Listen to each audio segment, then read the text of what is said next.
Terence Stamp, yes, that guy you'd never expect to kick the bucket, has officially bowed out. Or more precisely, Terence Stamp, Superman actor, dead at 87. Looks like age finally caught up, though he once made even Superman bend the knee. But don't be sad, because his story lives on in ways that will make you laugh, sigh, and maybe give him a standing ovation wherever he is. Terence Henry Stamp was born on July 22, 1938, in London's East End, where art was still a whisper and bombs fell louder than dreams. This wartime baby grew up dodging blitz raids, started off as a messenger boy in the advertising world, and eventually landed a scholarship to drama school. "I couldn't say I wanted to be an actor," he once said. "People would have laughed in my face." Well, nobody's laughing now. He once shared a flat with Michael Caine, another genius in the making, crammed into a tiny apartment, hustling for the big break. Then boom, Billy Budd, 1962, came along, directed by Peter Ustinov, and Stamp scored an Oscar nomination. That was his, "Oh wow, this is really happening," moment. As the swinging 60s exploded in London, Stamp became a fashion icon, dated the most beautiful women on earth, yes, including Julie Christie and Jean Shrimpton, and delivered one charismatic performance after another, from The Collector and Far from the Madding Crowd to Fellini's Toby Dammit and Pasolini's Teorema. Let's just say, he wasn't just cool, he was dangerously charming. Then, plot twist, just as his star was shining brightest, he vanished. Hollywood didn't call, James Bond never knocked, so what did Stamp do? He moved to India, wore robes, practiced yoga and even dabbled in tantra.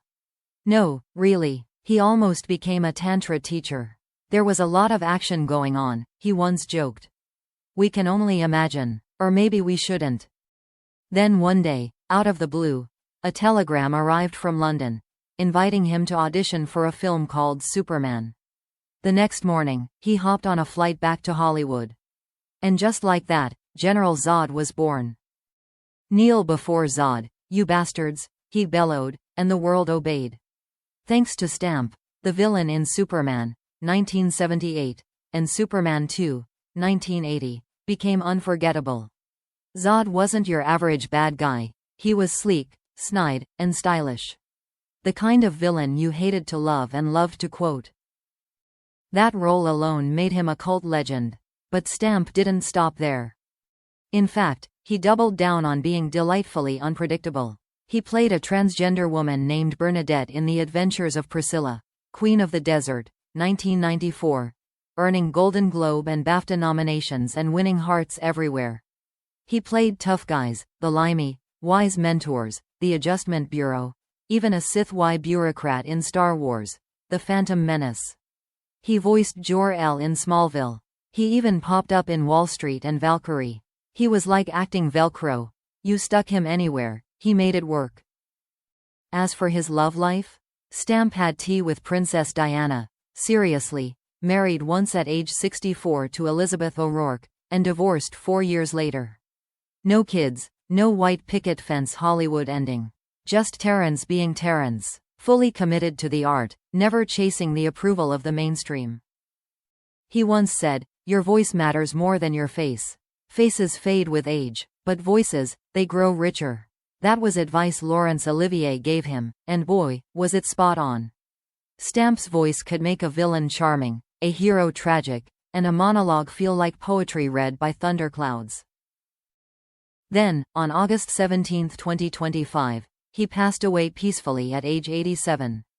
His family said he left behind an extraordinary body of work, film, literature, and life itself, and requested privacy.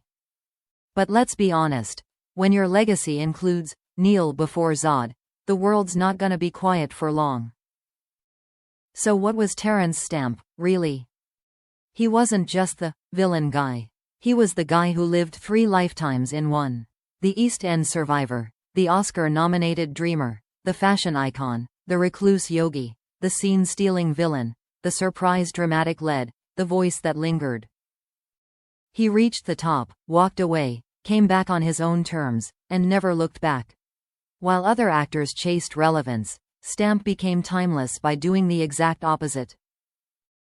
To us, the audience, we can only say, Zod, you were magnificent. And while he may be gone, the line, kneel before Zod, will live forever, as meme, as memory, as movie magic. To Terence Stamp. Thank you for the scowls, the swagger, the strange spiritual detours, and the unforgettable characters. You made us bow, smile, flinch, and feel. No superpowers required. Just pure, legendary Terence.